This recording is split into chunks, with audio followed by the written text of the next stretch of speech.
عرض کرنے لگے نہیں میں نے اس کے ساتھ معاملات تو نہیں کیے. آپ نے فرمایا جب یہ کہتے ہو کہ تم نے اس کے ساتھ معاملات نہیں کیے تو تمہارا کہنا ٹھیک نہیں ہے کہ یہ صحیح ہے. ہو سکتا ہے کہ اس نے کسی کے ساتھ خرد برد کا معاملہ کیا ہو. ان سے انسان کے سچے اور اچھے ہونے کے لیے سب سے بڑی علامت یہ ہے کہ وہ معاملات میں ستھرا ہو, معاملات میں اچھا ہو. چنانچہ حضرت عمر بن خطاب رضی اللہ تعالی عنہ کی خشیت اور آپ کا زہد و تقوی عبادات میں دیکھیں تب بھی بے مثال ہے, معاملات میں دیکھیں تب بھی بے مثال ہے. انتہائی عجلت کے ساتھ ہم اپنی گفتگو کو اختتام کی جانب لے جاتے ہیں, اس لیے کہ یہ واقعہ اور یہ موضوع بہت طویل ہے اور ہم نے پہلے بتا دیا تھا کہ آج کی نشست یا ان دنوں کی نشست زیادہ طویل دورانیے کی نہیں ہوگی, لیکن چند باتیں جو ہیں جو غور طلب میں وہ ہم نے بتانے ہیں. حضرت ایاس بن سلمہ رضی اللہ عنہ یہ تابعی ہیں اور بہت بڑے اللہ کے ولی گزرے. ایاس بن سلمہ یہ خود روایت کرتے اور اسے بھی متقی ہندی نے کنز الامال میں ہی نقل کیا. کہتے ہیں بازار سے گزر رہے تھے اور حضرت امیر المؤمنین فاروق اعظم رضی اللہ تعالی عنہ کی سواری بھی آ رہی تھی. تو دو چار افراد تھے جو امیر المؤمنین کے آگے آگے چل رہے تھے, ان کے لیے راستہ صاف کر رہے تھے. تو کہتے ہیں کہ حضرت ایاس بن سلمہ رضی اللہ عنہ یوں ہی بے خودی میں چل رہے تھے تو انہیں اس بات کی خبر نہیں ہوئی کہ امیر المومنین پیچھے آ رہے ہیں. ظاہر ہے کہ ان کا پروٹوکول ایسا نہیں ہوتا تھا کہ ساری گاڑیاں رک جائیں, سارے کاروبار بند ہو جائیں, دکانیں ختم ہو جائیں, ایسا نہیں ہوتا تھا. وہ عام لوگوں جیسی زندگی گزارتے تھے. تو حضرت عمر بن خطاب رضی اللہ تعالیٰ عنہ کی سواری کے سامنے جب ایاس بن ابی سلمہ آئے تو حضرت عمر بن خطاب رضی اللہ عنہ نے غیر دانستگی طور پر یعنی نہ چاہتے ہوئے آپ کا کوڑا یا آپ کی چھڑی ان کی کمر میں لگ گئی. یہ بیدار ہوئے, یعنی اپنے آپ کو انہوں نے سنبھالا. جب پیچھے مڑ کے دیکھا تو امیر المومنین ہیں, پیچھے ہٹ گئے, امیر المومنین آگے چلے گئے. اتنی تیز سے نہیں لگی کہ جس کو آپ محسوس کر سکیں. تو کہتے ہیں ایاس بن ابی سلمہ رضی اللہ اپنے گھر گئے, واقعہ بھول گئے. معاملہ اتنا کوئی سیریس تھا نہیں کہ جس کو نوٹس لیا جائے, تو آپ بھول گئے. 1 سال کے بعد حضرت عمر بن خطاب رضی اللہ عنہ حج کے موسم میں آپ نے ایاس بن ابی سلمہ کو بلایا 1 سال کے بعد, اور آپ نے فرمایا ایاس بن ابی سلمہ تمہارا جی نہیں چاہتا کہ تم حج کرو؟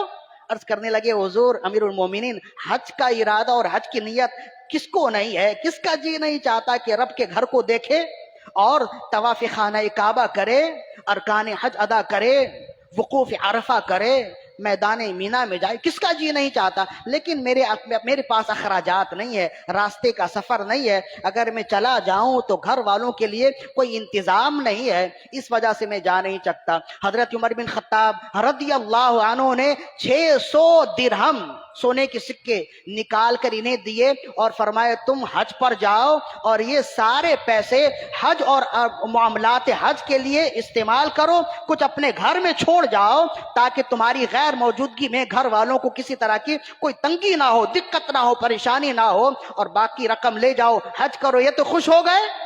کسی کو اگر مفت میں عمرے کا ٹکٹ مل جائے تو اس کی تو جنت ہو جائے نا.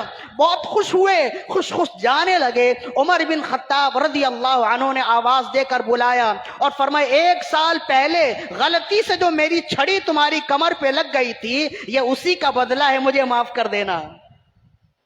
عرض کرنے لگے, دامن پکڑ کے رونے لگے, عرض کرنے لگے امیر المومنین وہ اتنا بڑا واقعہ تو تھا بھی نہیں, اور خدا کی عزت و جلال کی قسم میں تو بھول ہی چکا تھا. آپ نے فرمایا تم بھول گئے تھے لیکن میری راتوں کی چین چلی گئی, میں 1 سال تک بھول نہ سکا. اب جب تم راضی ہو گئے ہو تو اب مجھے سکھ کی چین آئے گی, اچھی نیند آئے گی, میٹھی نیند آئے گی. تو اس واقعے سے ہمیں معلوم ہوتا ہے کہ آپ قطعی اور یقینی جنتی ہونے کے باوجود معاملات میں کس قدر کھڑے تھے اور کس قدر خوف خدا رکھتے تھے. اور یہی ہمیں تعلیم ہے, یہی ہمیں بتلانا ہے کہ ہمارے جو اکابرین ہیں, ہم جن کی غلامی پر ناز کرتے ہیں, جو ہمارے آقا و مولا ہیں اور جن کے بارے میں ہمیں اس بات کی امید ہے, بلکہ یہ امید یقین کی حد تک ہے کہ یہ ہمیں جنتی بنائیں گے, یہ ہماری شفاعت کریں گے. ہر ایک کو یہ یقین ہے نا, کہ یہ ہماری شفاعت کریں گے، ہم روایت سن چکے، وہ تو اس قدر زیادہ خوف خدا رکھتے تھے، ہم اپنا محاسبہ کریں ہمارے دلوں میں کس قدر خوف خدا ہے۔ وہ تو اس قدر زیادہ حقوق العباد کا اہتمام کرتے تھے، لحاظ رکھتے تھے، ہم دیکھیں کہ ہمارے دلوں میں کس قدر حقوق العباد ہے۔ ہماری زندگی بے ڈھنگی زندگی ہے۔ ایک مسلمان کی زندگی کتاب و سنت سے مربوط ہونی چاہیے، رسول اللہ کے احکام کے ساتھ منسلک اور منسلک ہونی چاہیے، نسبت آمیز نسبت کے ساتھ ہونی چاہیے۔ لیکن ہماری زندگی بے ڈھنگی ہے، نہ صبح کی فکر ہے، نہ شام کی فکر ہے، نہ چلنے کا ڈھنگ ہے، نہ بولنے کا ڈھنگ ہے، نہ مسجد کا احترام ہے، نہ گھر کا احترام ہے، نہ بڑوں کا ادب ہے، نہ چھوٹوں پر شفقت ہے، نہ والدین کا ادب و احترام ہے، کچھ بھی تو نہیں ہے۔ جب ہمارے معاملات ایسے نہیں ہیں تو قیامت کے دن ہم اگر عمر بن خطاب فاروق اعظم رضی اللہ عنہ کی بارگاہ میں جائیں اور کہیں کہ آپ ہماری شفاعت کریں، اس لیے کہ ہم نے یہ سنا ہے کہ آپ شفاعت کریں گے، اور اگر آپ نے پوچھ لیا تم نے میری شفاعت کے بارے میں تو سنا تھا، میرا کردار نہیں سنا تھا، میرا کردار ایسا تھا، تو تمہیں چاہیے تھا کہ تم نے اگر دنیا میں میری غلامی کا دم بھرا ہے تو میرے کردار کے پیچھے پیچھے تو چلتے، میرے کردار کو تو اپناتے۔ لہذا فاروق اعظم رضی اللہ تعالی عنہ کے ماننے والوں کو یہ چاہیے، بالخصوص تمام صحابہ کرام کے ماننے والوں کو چاہیے کہ وہ بالخصوص اپنے معاملات کو بھی ایک نظر دیکھیں، اس لیے کہ جس کے جو قطعی اور یقینی جنتی ہے وہ اس قدر لوگوں کے حقوق کا خیال کرتا ہے، تو ہمیں کس قدر زیادہ چاہیے۔ اگر وہ اسے اگنور کر دیتے، صرف نظر کر دیتے، تب بھی کوئی عمل آپ کو جنت میں جانے سے روک نہیں سکتا تھا، لیکن یہ خشیت الہی ہے، یہ زہد و تقوی ہے، یہ معرفت الہی کا سبب ہے کہ آپ اس سے معافی تلافی کرتے، آپ اس سے معافی مانگتے، اور جب تک وہ معاف نہ کر دے، جب تک وہ خوش نہ ہوا، آپ بے چین رہے، آپ کو سکون نہ آیا۔ یہ اس بات کی دلیل ہے کہ حضرت عمر بن خطاب رضی اللہ عنہ کا زہد و تقوی جیسے معاملات میں تھا ویسے ہی عبادات میں تھا۔ معاملات تو آپ سن چکے، عبادات سنیں۔ جب آپ کو شہید کیا گیا نا، فجر کی نماز آپ پڑھا رہے تھے، منبر کے پیچھے ہی آپ کا دشمن چھپا بیٹھا تھا، اس نے آپ کو شہید کرنے کے لیے آپ پر کئی وار کیے، کئی ضربیں لگائیں، اور آپ اسی جگہ جائے نماز پر گر گئے، خون بہنے لگا، زخم بہت زیادہ گہرا تھا۔ حضرت ابو عبد الرحمن بن عوف رضی اللہ عنہ آگے بڑھے اور آپ نے مزید ایک رکعت نماز پڑھائی اور جماعت مکمل کی۔ بات تو آگے ہم کریں گے چلتے چلتے، ایک بات اور بھی فقہی مسئلہ، یہی وجہ ہے کہ ہمارے علماء کرام نے ارشاد فرمایا کہ جو اہل علم ہیں انہیں چاہیے کہ وہ امام کے زیادہ قریب کھڑے ہوں، تاکہ اگر خدا نہ خواستہ کبھی امام کے لیے کوئی مسئلہ ہو جائے، اچانک بیمار ہو جائے، بہت کچھ ہو سکتا ہے نا، انسانی زندگی ہے، اچانک کوئی مسئلہ ہو گیا، وضو ٹوٹ گیا، یا بیماری کی وجہ سے وہ امام گر گیا، بے ہوش ہو گیا، کوئی بھی مسئلہ ہوا، تو جو سامنے کھڑے ہیں انہیں کم از کم اتنا تو آنا چاہیے کہ کہاں سے نماز شروع کریں اور کیسے اس نماز کو مکمل کیا جائے۔ اسی وجہ سے خود رسول اللہ کا فرمان بھی ہے، اور فقہاء کرام نے بھی لکھا، پہلی صف میں ایسے لوگوں کو کھڑا ہونا چاہیے، امام کے قریب ایسے لوگ کھڑے ہوں جو نماز اور نماز کے احکام کو اوروں کے مقابلے میں زیادہ جاننے والے ہوں۔ حضرت عبداللہ سمعی، حضرت عبداللہ الخراسانی رحمہ اللہ روایت کرتے ہیں، اسے بھی طبقات میں ہی لکھا ہے، کہتے ہیں کہ وہ مدینے آئے، تابعی تھے، مدینہ آئے، صحابہ کرام سے ملیں گے، کچھ علمی گفتگو کریں گے، کچھ علمی نعمت لیں گے، صحابہ کرام کی زیارت کریں گے۔ مدینہ آئے تو نماز کا وقت تھا، حضرت عمر بن خطاب رضی اللہ عنہ کا ہی دور ہے، آپ حضرت فاروق اعظم نماز پڑھنے کے لیے آئے، جماعت کھڑی ہونے لگی، تمام لوگ صف پہ کھڑے تھے، آپ پہلے آ گئے تھے تو پہلی صف میں ہی آپ کو جگہ ملی، آپ کھڑے ہو گئے۔ تو کہتے ہیں ابھی اللہ اکبر کہنے ہی والے تھے، پیچھے سے ایک شخص نے میرے کندھے کو پکڑا اور پچھلی صف میں کر دیا، اور اپنی جگہ میری جگہ خود کھڑا ہو گیا۔ اب یہ کام اتنی جلدی ہوا، اتنی عجلت میں ہوا، کہتے ہیں کہ مجھے اعتراض کرنے کا موقع ہی نہیں ملا۔ ظاہر ہے کہ وہ وقت تو ایسا ہوتا نہیں بہرحال، اور پھر یہ تھے بھی انجانے، مدینے کے لوگوں سے اتنا واسطہ نہیں تھا، تو گھبرا گئے ایسا کیسے ہو سکتا ہے؟ تو بہرحال پچھلی صف میں نماز پڑھی، اور نماز پڑھنے کے بعد دل میں دکھ تو تھا کہ میرے ساتھ ایسا ہوا، یہ ناروا سلوک ہوا۔ تو کہتے نماز پڑھ کر جب فارغ ہوئے تو وہ صاحب آئے جنہوں نے پیچھے کندھا پکڑ کر پیچھے کر دیا تھا، وہ آئے اور آ کر کہنے لگے کہ مجھے معلوم ہے کہ آپ کو میرے اس عمل سے دکھ ہوا ہوگا، لیکن رسول اللہ صلی اللہ علیہ وسلم نے ارشاد فرمایا ہے جو قرآن کے اچھے قاری ہیں، جو دین کے بڑے عالم ہیں، انہیں چاہیے کہ امام کے قریب کھڑے ہو، اس وجہ سے میں نے آپ کو پیچھے کر دیا اور میں آگے آ گیا۔ یہ کہہ کے آپ چلے گئے۔ پھر آپ نے پوچھا کہ یہ حضرت کون ہیں جن کے ساتھ یہ معاملہ میرا ہوا؟ تو کہنے لگے یہ قاری قرآن حضرت ابی بن کعب رضی اللہ عنہ ہیں۔ حضرت ابی بن کعب جن کے بارے میں رسول اللہ نے فرمایا اقرؤہم لامتی، میری امت میں ابی بن کعب سب سے بہترین قاری ہے۔ فرمایا قرآن جیسے اترا ہے، کوئی سیکھنا چاہتا ہے ابی بن کعب سے سیکھ لے۔ یہی وجہ ہے کہ جب تراویح کی جماعت کھڑی کرنے کا معاملہ ہوا نا، اور سب سے پہلی جماعت جب کھڑی کی گئی فاروق اعظم رضی اللہ عنہ کے زمانے میں، تو سوال ہوا سبھی حافظ ہیں، کس کو امام بنایا جائے؟ تو آپ نے فرمایا جو سب سے بڑا قاری ہے، جسے رسول اللہ نے سند دی تھی، وہی امام بنے گا۔ ابی ابن کعب نے سب سے پہلی تراویح کی نماز پڑھائی ہے مسجد نبوی میں۔ تو حضرت عمر بن خطاب رضی اللہ عنہ جماعت میں شریک، آپ جماعت میں شریک ہوتے، مطلب یہ ہے کہ حضرت بات کہاں تک چلی تھی؟ درود و سلام پڑھے، اللہم صلی علی سیدنا و مولانا محمد معدن الجود والکرم وعلی آلہ و اصحابہ وبارک وسلم۔ یہ بھی ایک طریقہ ہے کہ رسول اللہ نے فرمایا جب تم کچھ بھول جاؤ مجھ پر درود و سلام پڑھو تو وہ یاد آ جائے گا۔ ابھی بھول گئے، ابھی درود و سلام پڑھا، فوراً یاد آ گیا۔ تو حضرت عمر بن خطاب رضی اللہ عنہ فجر کی نماز پڑھانے کے لیے کھڑے ہوئے تو ممبر پہ ہی، وہ ممبر کے پیچھے چھپا ہوا تھا آپ کا دشمن، اس نے وار کیا اور وار بہت گہرا تھا۔ حضرت عبد الرحمن بن عوف، یہ بھی عشرہ مبشرہ میں سے ہیں، عبد الرحمن بن عوف، آپ آگے آئے اور آپ نے نماز مکمل کی، پھر آپ کو لے کر گئے، دن بھر بے ہوش رہے اور آپ کا زخم اتنا گہرا تھا کہ خون نکلتا رہا۔ ظاہر ہے کہ اس زمانے میں ڈرپ یا انجیکشن کا معاملہ تو تھا نہیں، جو بھی دوا پلانی ہے یا تو ناک سے یا منہ سے ہی پلانی ہے، تو کہتے ہیں کہ دوا اگر منہ سے پلاتے زخم کے راستے سے وہ نکل جاتا۔ دوا اگر پیٹ میں ہو تو کچھ علاج بنے نا، تو زخم اتنا گہرا تھا کہ جب دوا پلائی جائے تو وہ دوا منہ کے اندر سے زخم کے راستے سے نکل جاتا۔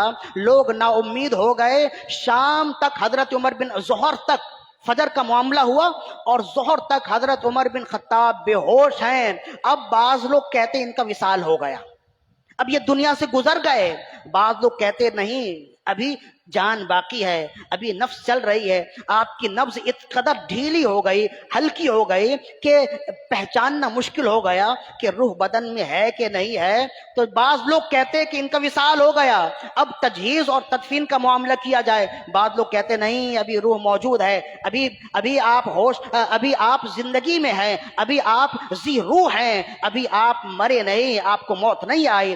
تو جب یہ اختلاف ہونے لگا، اب یقین کیسے کیا جائے؟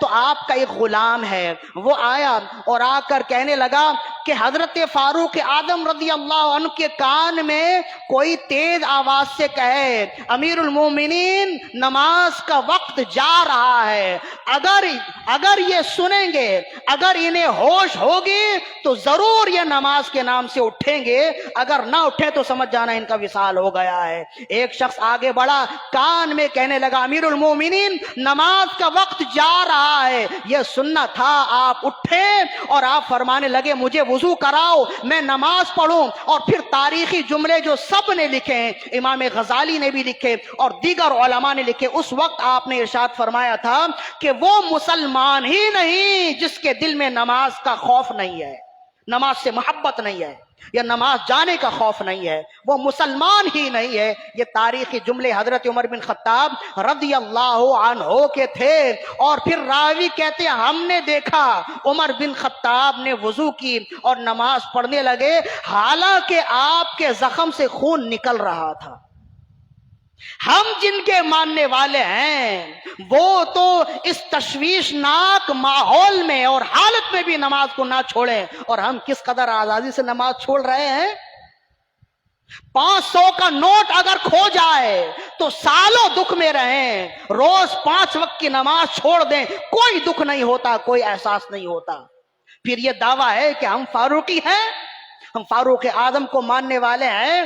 تم اگر رب کو ماننے والے ہو، تم رب کے بندے ہو، بے شک تم رب کے بندے ہو۔ اگر رب کے بندے ہو تو پھر رب کے بندے بن کر رہو، رب کی بندگی کرو۔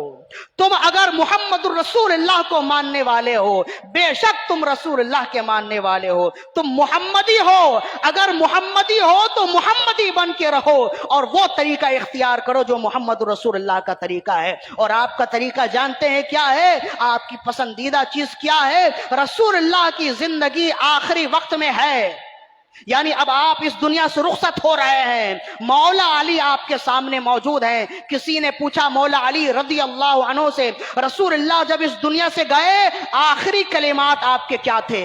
ہم جانتے ہیں کہ انسان اپنی زندگی سے جب جا رہا ہو تو جو بات سب سے اہم ہو وہ آخری میں کرتا ہے۔ تو مولا علی رضی اللہ عنہ سے کسی نے پوچھا، اس کو بھی متقی ہندی نے کنز الامال میں لکھا، فرمایا کہ رسول اللہ صلی اللہ علیہ وسلم کے آخری کلمات کیا تھے؟ تو حضرت مولا علی فرماتے، کانا آخر الکلام النبی صلی اللہ علیہ وسلم الصلاۃ الصلاۃ واتقوا اللہ فیما ملکت ایمانکم۔ فرمائے رسول اللہ صلی اللہ علیہ وسلم کی زندگی کے آخری کلمات تھے، لوگوں میں تو جا رہا ہوں، خبردار کبھی نماز کو نہ چھوڑنا، نماز کو ہلکا نہ جاننا، اور جو لوگ تمہارے زیر دست ہیں ان کے ساتھ ظلم نہ کرنا۔ تو رسول اللہ صلی اللہ علیہ وسلم کی نظر میں نماز کی اہمیت اس قدر زیادہ ہے کہ آخری وقت میں بھی آپ لوگوں کو تنبیہ کر کے گئے، وصیت کر کے گئے کہ لوگوں میں نے تمہیں جس راہ پر چھوڑا ہے اس راہ سے ہٹنا نہیں، تیرے غلاموں کا نقش قدم ہے راہ صراط، وہ کیا بھٹک سکے جو یہ سراغ لے کے چلے، جنا بنے گی محبان 4 یار کی قبر جو اپنے سینے میں یہ 4 باغ لے کے چلے، لحد میں عشق رخے شاہ کا داغ لے کے چلے، اندھیری رات سنی تھی چراغ لے کے چلے۔ اگر تم محمدی ہو تو محمدی بنو، اگر تم رسول اللہ کی امت ہو، اور بے شک تم رسول اللہ صلی اللہ علیہ وسلم کی امت ہو، جب ایسا ہے تو رسول اللہ کے سچے غلام بنو، اور جس چیز سے جس عمل سے رسول اللہ کو محبت تھی تم بھی محبت کرنے والے ہو جاؤ۔ اگر تم فاروقی ہو تو فاروقی سچے فاروقی بنو، اور دیکھو کہ حضرت عمر بن خطاب فاروق اعظم رضی اللہ عنہ تو اس بیماری کی حالت میں بھی نماز کو نہیں چھوڑتے، تم کیسے فاروقی ہو کہ عام حالتوں میں بھی نماز چھوڑ دیتے ہو؟ تمہیں کوئی فکر نہیں ہے؟ اگر تم حسینی ہو تو پھر بھی دیکھ لو امام حسین کی زندگی کا آخری عمل کیا ہے۔ رسول اللہ صلی اللہ علیہ وسلم کی زندگی کے آخری کلمات نماز، امام حسین کی زندگی کا آخری عمل نماز۔ یہ ہمیں بتاتا ہے کہ رب کا سچا بندہ، سچا محمدی، سچا فاروقی اور سچا حسینی وہی ہے جو نماز سے محبت کرنے والا ہوگا۔ ایسا نہیں ہے کہ ایک وقت کی ہم نے نماز چھوڑ دی، 2 وقت کی نماز چھوڑ دی، چلو بعد میں ہم نے نماز شروع کر دی، جو نماز گئی وہ گئی، ایسا نہیں ہے۔ جو نماز آپ نے چھوڑی ہے وہ آپ پر قرضہ ہے، مرتے دم تک آپ نے اسے ادا کرنا ہوگا۔ ہمیں معلوم نہیں ہے، ہم احساس نہیں کرتے کہ ہم نماز چھوڑ رہے ہیں، کتنا بڑا وبال اپنے سر لے رہے ہیں، کتنا بھاری بوجھ، کتنا بھاری پہاڑ اپنے سر لاد رہے ہیں۔ ہمیں اس بات کا ادراک نہیں ہے۔ یہ ادراک اس وقت ہوگا جب ہم قبر میں جائیں، اور سب سے پہلے جب ہم حشر میں اٹھیں اور رب ذوالجلال سب سے پہلے پوچھے نماز کا حال کیا ہے یہ بتاؤ۔ سب سے پہلے نماز کے بارے میں پوچھا جائے گا نا۔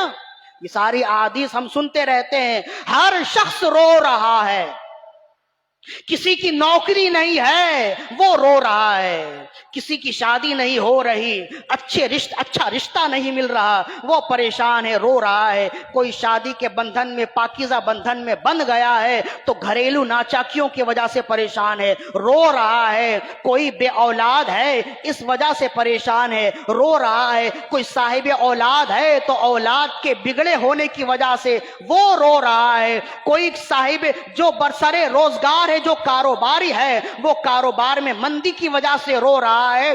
کون ایسا شخص ہے جو خوشحال ہے اور جب وہ آئے اپنی پریشانی امام صاحب کو بتائے اور پھر کہے کہ نہ جانے رب مجھ سے کیوں ناراض ہے، میں تو ہر معاملے میں کھڑا ہوں، اور پھر جب پلٹ کر اس سے پوچھا جائے آپ کی زندگی میں نماز کا حال کیا ہے تو جواب زیرو ہے۔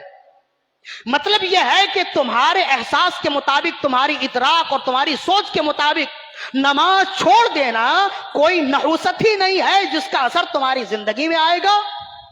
نماز پڑھو تو ہر چیز اچھی ہو جائے گی، اگر نماز چھوڑ دو تو کچھ اچھی نہیں ہوگی۔ میں نے پہلے کہا ایک نماز کا پڑھنا، ایک نماز کے پڑھنے سے سینکڑوں برکتیں اس نماز کے ساتھ آپ کی زندگی میں شامل ہوں گی، اور ایک نماز کے چھوڑ جانے سے وہ نماز کا چھوڑنا سینکڑوں نحوستیں آپ کی زندگی میں لائے گا۔ جب زندگی نحوستوں سے اٹ جائے گی، بھر جائے گی، تو پھر برکت کہاں سے آئے گی؟ بے اولادی تو ہوگی، بے روزگاری تو ہوگی، گھروں میں ناچاکیاں تو ہوں گی۔ ایک شخص نے کہا، بس یہ آخری جملے ہیں، امام صفوری نے لکھا اور عثمان خویری نے بھی لکھا، بچہ جوان ہو گیا، اکلوتا بیٹا تھا، والدین کہتے بھائی نکاح کر لو، شادی کر لو، اور وہ بھاگتا پھرتا، نہیں کرتا شادی۔ تو ایک مرتبہ جب والدین نے زیادہ دباؤ ڈالا، اس نے کہا میری زندگی میں جو سب سے منحوس دن ہوگا اس دن میں نکاح کر لوں گا، جو میری زندگی میں سب سے منحوس دن آئے گا اس دن میں نکاح کر لوں گا۔ اب والدین علماء سے پوچھتے ہیں کہ بھائی منحوس دن کون سا آئے گا؟ علماء کہتے کہ اللہ کے سب دن پاکیزہ ہیں، سب دن اچھے ہیں، سب دن ستھرے ہیں، مزکا اور مصفہ ہیں، کوئی دن منحوس نہیں ہے۔ تو کہتے ہیں مطلب یہ ہے کہ اب میرے بیٹے کی شادی نہیں ہوگی، میں اپنے بیٹے کے سر پر صحرا نہیں دیکھوں گی، یا میں اپنے بیٹے کے سر پر صحرا نہیں دیکھوں گا۔ تو وہ مایوس ہو گئے۔ بہت بڑے عالم بغداد کے امام عبدالعزیز دیرینی رحمہ اللہ وہ آئے ان کے علاقے میں، تو یہ گئے اور انہوں نے اپنا سوال ان کے سامنے رکھا، فرمائے اس کا جواب تو بہت آسان ہے اور یہ تو اس کا حل بھی بہت آسان ہے، بیٹے کو بلاؤ۔ بیٹا لایا گیا، بیٹے سے آپ نے پوچھا تم نے آج نماز پڑھی ہے؟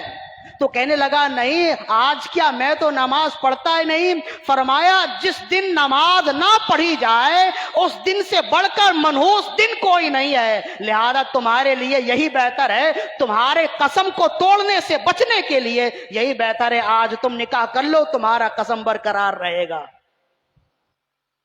تو جو شخص نماز نہیں پڑھتا وہ اس بات کا ادراک نہیں کرتا کہ اس کی زندگی میں کتنی نحوستیں آ رہی ہیں۔ لہذا اللہ کے واسطے ان پاکیزہ مجلسوں اور محفلوں کے صدقے اپنی مسجدوں کو آباد کیجئے۔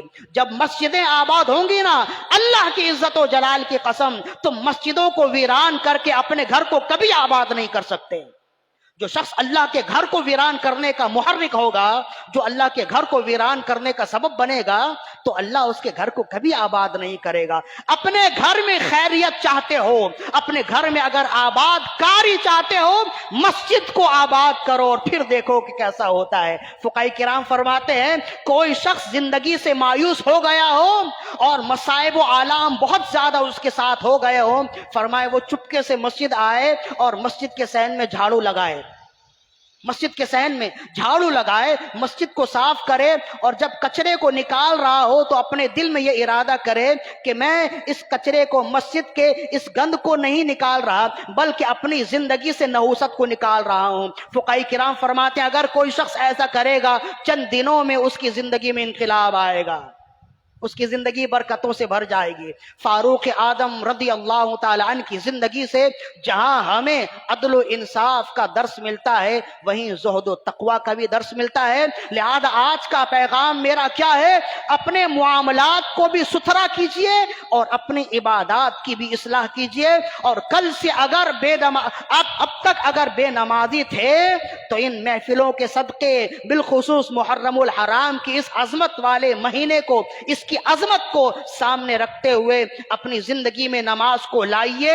جو لوگ یہاں موجود ہیں ان سے بھی یہی گزارش ہے، انہیں بھی یہی پیغام ہے، جو گھروں میں بیٹھ کر سن رہے ہیں انہیں بھی یہی پیغام ہے، اگر تم اپنے رب کی بارگاہ میں سجدہ کرنے والے ہو جاؤ گے تو پھر تمہیں کسی تعویذ کی ضرورت نہیں ہوگی، کسی کے پاس جانے کی ضرورت نہیں ہوگی۔ آج کا ہر شخص یہ چاہتا ہے امام صاحب کے پاس آئے اور امام صاحب چھو کر دیں اور اس کی زندگی بدل جائے، تو ہر معاملے میں ایسا نہیں ہوتا ہے، کچھ عمل آپ نے بھی کرنے ہیں۔ رب ذوالجلال سے دعا ہے کہ خالق کائنات ہماری آج کی حاضری اپنی بارگاہ میں قبول و مقبول فرمائے۔ اقول قولی ھذا استغفر اللہ لی ولکم ولسائر المسلمین والمسلمات وما علینا الا البلاغ المبین۔ اللہم صلی علی سیدنا و مولانا محمد وعلی آلہ واصحابہ وازواجہ اجمعین یا ارحم الراحمین۔ ہماری آج کی حاضری اپنی بارگاہ میں قبول و مقبول فرما، ہر طرح کے رنج و علم، ہر طرح کے مصائب و آلام سے یکسر چھٹکارا دے کر اسی جیسے مصروفیات کے ساتھ ہماری زندگی کو مصروف العمل فرما۔ یا اللہ ہماری زندگیوں سے دکھوں کو دور فرما، آسانیاں عطا فرما، شدتوں کو دور فرما، حدتوں کو دور فرما، نرمی عطا فرما، آسانیاں عطا فرما۔ آج کی محفل کی برکتیں ہمیں عطا فرما، ہمارے گھروں میں عطا فرما۔ اس مہینے کی برکتیں، حضرت فاروق اعظم اور نیک لوگوں کے ذکر کی برکتیں ہمیں عطا فرما، ہمارے دلوں کو پر نور فرما، ہمارے گھروں کو پر نور فرما، ہماری دعائیں اپنی بارگاہ میں مستجاب فرما۔ جن احباب نے اس پاکیزہ محفل کا اہتمام کیا ان کے تمام تر دکھوں کو یا رب ذوالجلال ختم فرما، ان کی تکلیفوں کو ختم فرما، ان کی زندگیوں میں خاص طور پر برکتیں عطا فرما۔ ہم تمام کی دعائیں تمام مسلمانوں کی جان و مال، عزت و آبرو کی حفاظت فرما، ہم تمام کی دعائیں اپنی بارگاہ میں مستجاب فرما۔ وصلی اللہ تعالی ببرکتی ان اللہ وملائکتہ یصلون علی النبی یا ایھا الذین آمنوا صلوا علیہ وسلموا تسلیما۔ اللہم صلی علی سیدنا و مولانا محمد وعلی آلہ واصحابہ وازواجہ اجمعین، وصلی اللہ تعالی علی خیر خلقہ محمد وآلہ وازواجہ اجمعین برحمتک یا ارحم الراحمین۔